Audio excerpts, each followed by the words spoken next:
There we go, Judah. What's up, man? Not much, man. How are you? I'm just sharing this on my personal, not my personal page, on my Landlords and Investors Mastermind group page, so we can get some views from that community as well, dude. We have gotten a lot of really good feedback recently, I know. Josh.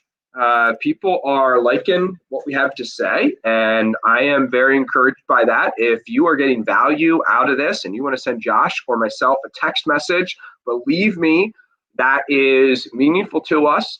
And Yep. I was talking to somebody about something else. He was just Facebook messaging me, asking me about a deal, blah, blah, blah. Didn't even know he was a listener of the show. And he says, by the way, love the content that you and Josh are putting out every day. So the goal is Monday, Tuesday, Wednesday. We spend about 5 to 10 minutes talking about the news, and then we get into some real estate content. And Yep. then from there, we just talk about actionable information for about 10 to 15 to 20 minutes. And then we wrap up and close the show. There's a lot of shows out there that people go on and on and on trying to impress you with how much they know for 2 or 3 hours at a time. That's on us. This is a We just 30-minute. we don't know enough to get out more than 15 minutes. Like, yeah, Right. that's it. Right, it's a stretch. So we cover we cover that Monday through Wednesday. Yeah. Thursday we have a guest on, and then Friday, what we do on Fridays is we do a news wrap up and get a little bit more in depth depending on how much the news was. The show is focused for real estate investors and realtors. Josh, you can tell my computer here is sitting on a desk now. That's and right. I have this There you go. wall behind me. I'm actually working on setting up a little bit more of a studio space here. But Sighthouse is back in business. We Love it. are open again. I brought in my mask for in case anybody needs to come into the office. My mother made this mask. And I said to her, she was like, what do you want on your mask? I was like, I want a red, white, and blue mask, Mom. So Miss Judah did a great job. yeah. It looks awesome. It looks awesome. So anyway, so let's so Josh, let's talk about news, my friend. Yeah. I mean, there's a lot of craziness. I feel like every day we talk about news. Right. Like, I bring that up, but I mean, I feel like there is The new normal is talking about how crazy everything is. I know, right? I feel like there's a lot of optimism that after the jobs reports from last week, I think a lot of people are a lot more at ease on where the market is going and kind of where the economy is going. I am 2.5 million jobs. Right. So that's awesome. 2.5 million jobs added. So we didn't go backwards. We went positive. There was a lot of confusion about how people were reading that number and thought that there was also people who lost their jobs. And yes, that's true. But the net is 2.5 million people entered the workforce just in a barely opening, like in a slightly returning to work mode. 2.5 people got jobs, and the Dow Jones is only down like 5% on the year. Year over year is down 5%, not year over year, down 5% for 2020. Right. So January 1st, we're down about 5%, and the S&P 500 is what, up 10, up 15. I'll tell you what, I honestly don't get it. Like, I don't know. I feel like I'm watching this, and I mean, so here's what's so confusing for me about the jobless numbers, right? We've got new people entering the workforce. That's really awesome. But the people with sustained unemployment, the long-term unemployment numbers actually went up. How do we have more jobs than we had a week before, but more corrections? Just get it. I get it. It just, I just think it's a little bit crazy. What's up, Luna? How you doing, Jonah? Okay, great. Yeah, Sorry, I was getting texts, and I was thinking that maybe there were listeners telling me that they couldn't hear us or something like that. So I also think that the other thing that's very optimistic is look at how much good Amazon is doing right now. We've always said that tech companies, large tech companies, would be able to do a whole lot of good. And I think that Amazon has really, raised itself to the challenge. I think that SpaceX, that is a very inspiring story, whether you are a space nerd like you or I are, or whether you're just generally in favor of, or just generally, in favor of positive stories. Right. So there's a lot to feel good about. And there's also, I mean, another way to say it is this, like, as rough as a lot of the racial tension that's going on in the world right now, I Yeah. kind of get offended when people don't recognize how uniformly receptive everyone is, that it is time to change. It is time to do some things differently. Let's actually have a conversation and dialogue about this. I was really encouraged. I don't want to get back into it, but the Friday show, we delved deep into that Yeah. and got a lot of really good positive feedback on that as well, from all races and all walks of life. And so I think that, I'm long-term bullish on America. It's why when my mother says, "What color mask should I make you, Judah?" Hey, red, white, and blue, star spangled. Make it not an American flag, but homage to the American flag. Yeah. I love this country. I love it too. I want to piggyback on what you're saying from Friday. I thought we had a really good show Friday. I think you gave me a chance to vent a little on my ideas. One thing that my wife pointed out to me, that I kept using the term protester and rioter as the same thing, and I think it's really important to understand. Like, that was not my intent. Every time she corrected me, I was like, Right. "Oh yeah, you know what? You're absolutely right. They're not the same thing." I think protest in this country is really, really important. It's essential. It's part of our democracy and our republic. But I do think also that there are rioters. There have been rioters out there. So one other thing, I don't know if you saw this. I thought this was absolutely insane. Minneapolis announced that they're going to start defunding their police department. I mean, I thought I was reading this on The Onion. Like, come on. Dude, like, want to vote for him, don't want to vote for him. Think he's great, hate him. But if you want to ensure Donald Trump is reelected, this is a pragmatic, objective statement. Yeah. Keep talking about shutting down police departments. Well, and you know what? I mean, that's all you have to do to ensure Donald Trump is elected again. And I said some things on Friday about the institutional nature of government in general. Right. I want to make sure that people understand, like, I love cops. Like, right. I really love cops. I think that police departments have problems, but right. I think police officers are normal people like you and me, and most of them get into a really, really difficult profession to make a difference in people's lives, and they do. Right. I mean, it's a big deal, and I think that a lot of this talk with getting rid of police departments. I mean, you look at New York City. New York City, they are making the same kind of push here. You look at a place like New York. That, I mean, you and I talked about this, how David Letterman used to have, he used to make a joke about the hookers in Times Square. Yeah. It was whatever was going on. His joke was, blah, blah, it's President's Day. The hookers in Times Square are only accepting 1s and 5s because right. Lincoln and Washington, on the 1s and 5s. Like, it's the hookers in Times Square was a running bit of David Letterman's, and he could do that because there was real hookers in Times Square. There hasn't been a hooker in Times Square in 2 decades because of how much New York is cleaned up. Lana, we're not talking politics. We're talking current events and what's going on. First 5 to 7 minutes of the show. Now we're moving on. Exactly. So we were talking about Friday's show because it did get hot and heated, and we just wanted to make a couple corrections that we love police officers, even though we don't trust our government, and that there is a distinction between protesters and rioters and looters. So one more thing. Yeah. The takeaway from this conversation is that if you see that these large cities are going to be getting rid of their police departments, a good move as a real estate investor is start looking for areas right outside of these major cities, because guaranteed there is going to be flight from those cities, and values of properties outside of those major metropolitan areas is going to go up. So I have a funny story. I have a funny story about that. She was a one-term mayor of Harrisburg. Her name was Linda Thompson. She was a dumpster fire of a mayor. Um, Political rivals usually refer to each other as idiots. This woman literally was. I mean, she was an idiot. She was a one-term mayor, and I knew people from Carlisle. So Carlisle's about 15, 20 minutes outside of Harrisburg, Yeah.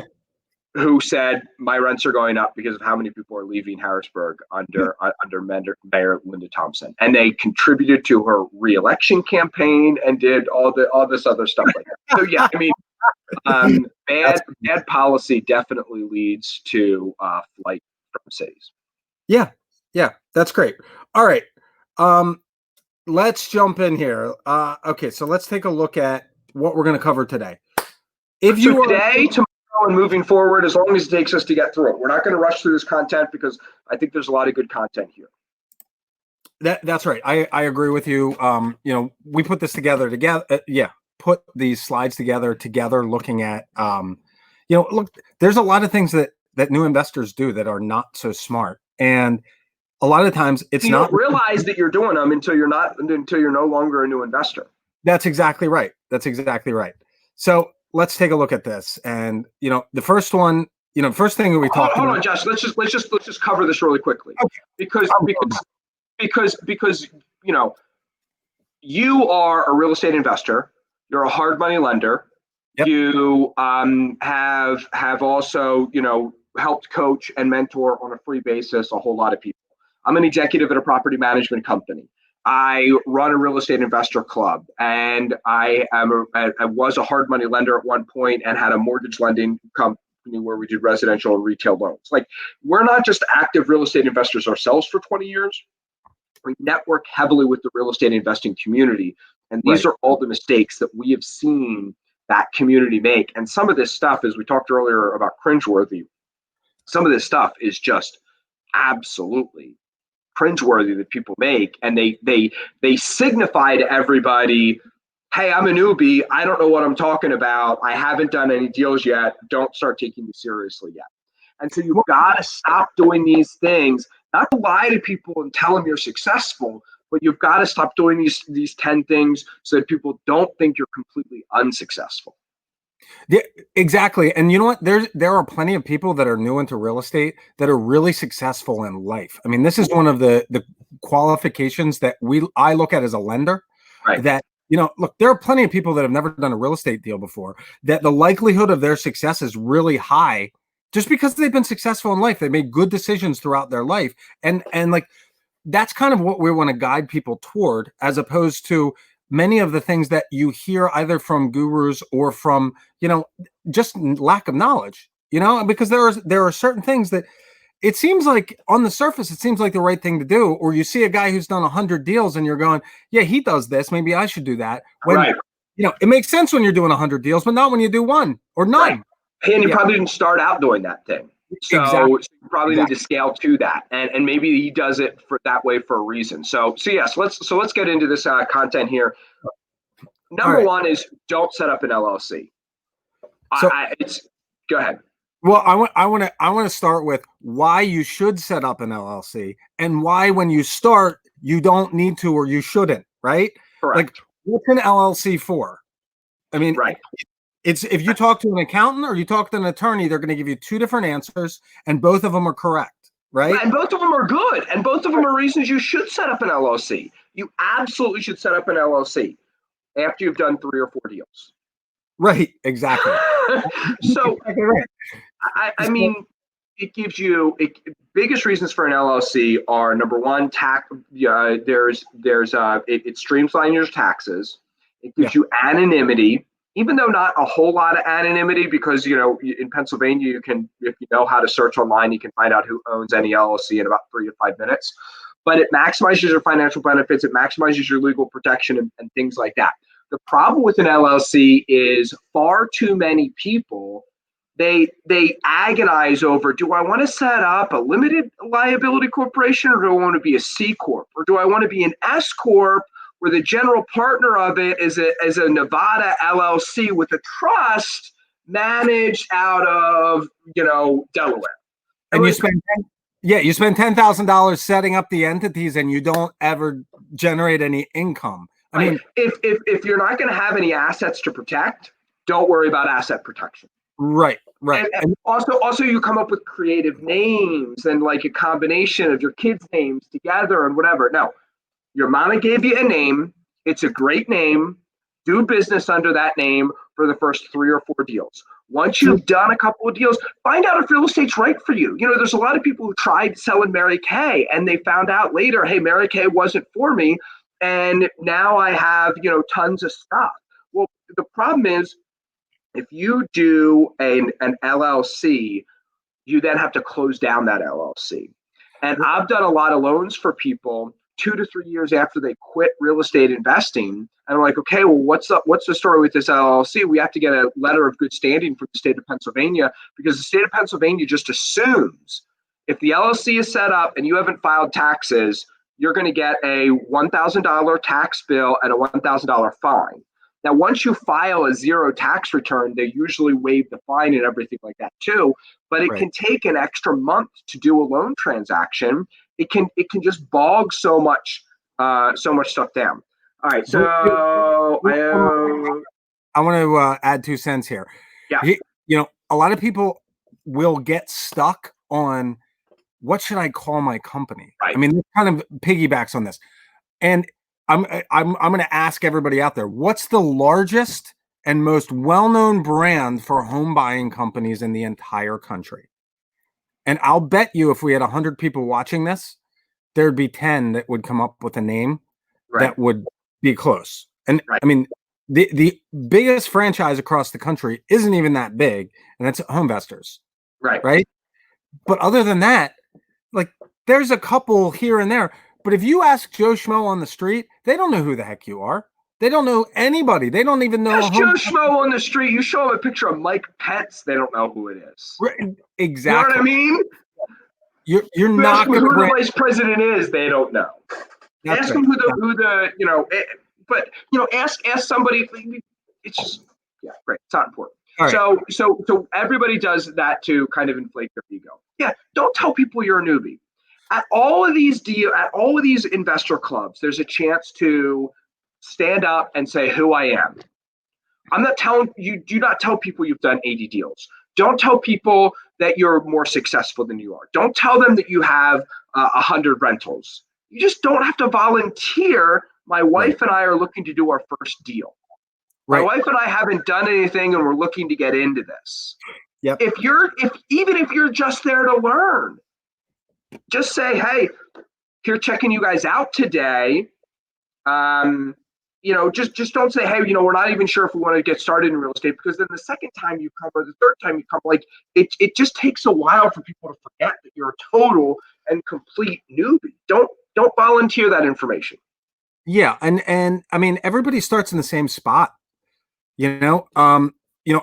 Obviously, like, everybody has started doing 0 deals, doing, never having owned a piece of property, and with no experience in the business. Even the kids who grew up, even my kids, who they've grown up since the time they were 5 or 6, going into construction sites and walking jobs with me on a Saturday morning. Like, they still have never done a deal. They probably have a lot more, hands-on experience than a lot of people, but they've never done a deal. They've never done a transaction. My wife, who we've done a lot of projects together, right? She has no idea how to find a deal. Like, if we started talking about negotiation, no idea. Everybody starts from 0, and that's fine. And just because you're a beginner, it doesn't mean you're a loser. A lot of people walk in there and, you would think in talking to them that they have 0 to offer. You know what I mean? Like you just said, like, they stand up in the middle of the room. Yeah, we've never done a deal before. We're looking for our first project. It's like such a defeating starting point. I mean, look, we've all been there. I've screwed up so many deals in my, in my career, that just because you've done no deals, sometimes, I think maybe you got an advantage over me. Yeah, absolutely. And play to your strengths. Tell people who you are, what you are doing, and just don't say, I've never done a deal before. I'm Right. looking for my first deal. I'm Yeah. going to make up T-shirts that say "In search of the elusive first deal," because everybody is at one point has been looking for that. And the problem is some people take longer than others to be looking for it. And there's a lot of people who I run into who have been coming to meetings for 6 months, 8 months, whatever, and I forget that they haven't done a deal until they open their mouth and tell me. And I just think there's no reason to volunteer that information. Here's the funny I thing. want- But yeah, go ahead. Go ahead. I Well, was just saying. I knew somebody who built a network marketing business, and his dad was in network marketing, right? yeah. And so he built a network marketing business, and he didn't take any help from his dad. And he was like, no, because I want to do this because I want people to know that I'm successful at building a network marketing company all on my own. And this applies to any business, right? Well, once he was big and successful, everyone said, well, yeah, of course he's successful. He had his dad help him. He's like, I wish I would have known that people were going to say my dad helped me anyway, and I just would have let my dad help me. Yeah. Yeah, I know. So, all right, I got one for you for real estate investors. I was introduced to this guy through my father-in-law, who he was an attorney, and he got hooked up with this real estate investment company. I mean, they did large commercial stuff in Texas, and he was doing legal work for him. And over the course of the years, they built up a friendship, and he stumbles on this really great property. It was a really great commercial space, like understood the mechanics of a deal, but never did a deal himself, right? So he reaches out to these guys. They end up putting together a partnership, and they bought this thing. Well, over the course of the next 20 years, their goal was to buy one property a year, find one asset per year. 10 years in, he ends up buying out the partners. It becomes this unbelievable success, worth a couple $100 million, and the guy ends up being like one of the most successful real estate investors that I've ever met. He only went through maybe 20 transactions in his life, but he was looking for exactly the exact model that he was looking for in the exact transaction. It doesn't take a lot of transaction. We're going to, that's one of the things we're going to talk about, but it doesn't take a lot of transactions to be a really successful investor and to have a lot of things to talk about. Right. Right. Absolutely. Absolutely. All right. So let's bring this back in here. We got, okay. Next one here is, I like this one. Don't be surprised the words that fall out of your mouth. Yeah, and it's a Brian Tracy quote. I'm very blessed that I got to see Brian Tracy speak live once. And I mean, we could spend a week of shows on this topic alone. But yeah, when you stand up at meetings, when your phone rings, when you're talking to friends and family, just be prepared with what it is that you're going to say. And you're not going to be prepared the first time or two, but like always work at getting better and it's okay if the first time you say something, it's hot garbage. If you then think about, you know what, I should have said it like this and I should have said it different. And then just as lame as it sounds, practice saying it to your spouse. Practice saying it in the mirror. Practice saying it. There's a real estate investor meeting that I go to, and the guy is a stickler on 20-second commercials, or 30-second commercials, whatever it is. And because of my reputation, I can talk for 25 seconds, and afterwards he'll give me a hard time that I took too long. So Judah Hoover set a stopwatch and a recording thing on my phone and recorded my 30-second commercial that I was going to give at this meetup.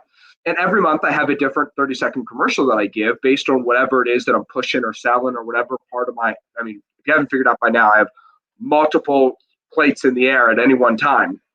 So I would think about what it is that I'm going to say. When I speak tonight, what is it that I'm going to say?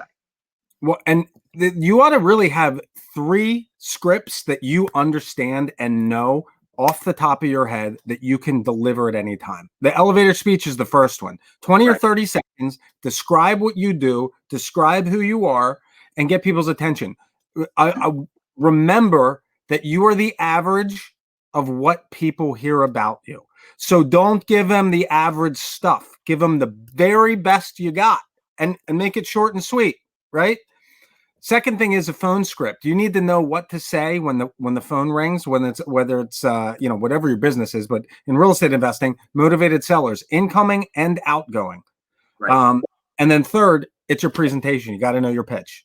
Yep. I mean, when you're sitting down talking to motivated sellers, and we talked about that last week, and you just need to continue to, or the week before, whatever it was, you just continue to work on that. It's okay if it's hot garbage when it begins, as long as you recognize, I want to get better at this. No one goes to the gym on day one and can do 80 pull-ups. And if you say, well, I can't do 80 pull-ups, so therefore I'm not even going to try to do any pull-ups, well, that's a great way to never do any pull-ups. If you say, I don't have a script and I'm not good at scripts, and therefore I'm not going to work at them, great. That's a great way to never actually get good at them. Here's what I would also encourage people to recognize. Matt Damon hasn't said a word that you found impressive that wasn't written by somebody else. Like, I love when these actors get called in by Congress to be an expert, witness for blah, blah, blah, whatever.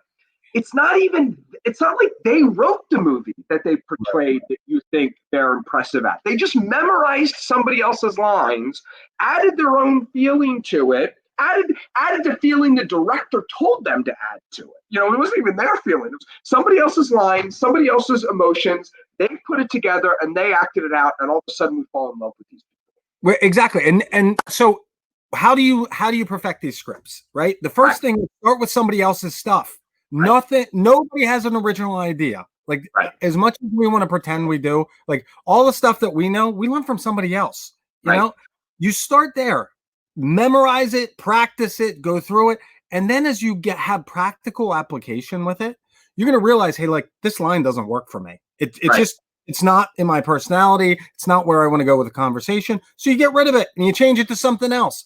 But you can't get to the point where you're testing and adjusting and making changes until you have the baseline, until you have the presentation that somebody else did that was successful with it. Now you change it up.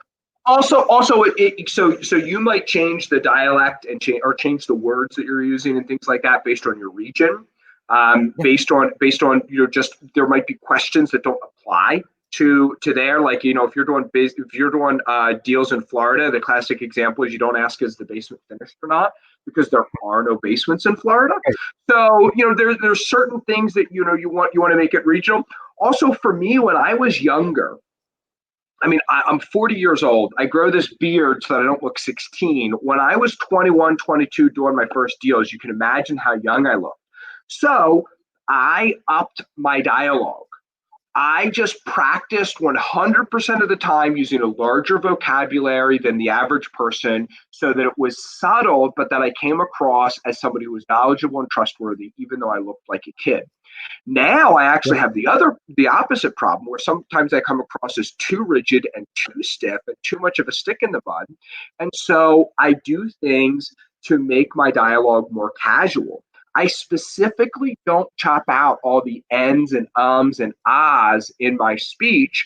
A lot of people don't notice them. The only people who do notice them and bring them up are the people who are also getting speech coaching and they want to sound more professional. I specifically try to sound less professional and more approachable. All of that's thought out. All of that's planned. What I do today is different than I did 15 years ago, because I had a plan on what it is that how I'm never surprised. My prospect and me aren't hearing my pitch for the first time at the same time. Right, exactly. And frankly, look, we get together and we talk every day, like right here on the air, right? But it's not the first time we've had these conversations. Correct. It's not the first time we're discussing the topic matter.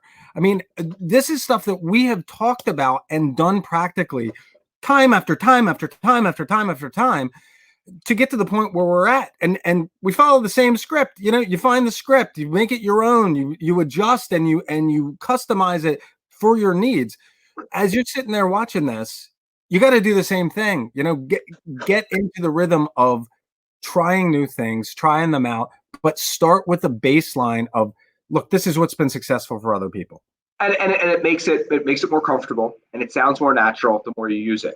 It's not only are you and I familiar with this content and this material, It's also it's it's also not the first time Judah and Josh has talked about this. Right. So I figure that this show costs us about an hour and a half to 3 hours, depending, out of our days. And Sure. three is probably a little bit much, but 2 hours certainly is what this show costs us. And it's funny, I have some accountability partners, and they sometimes wonder, Judah, what are you doing with your time and things like that. And this show is not just a half an hour show.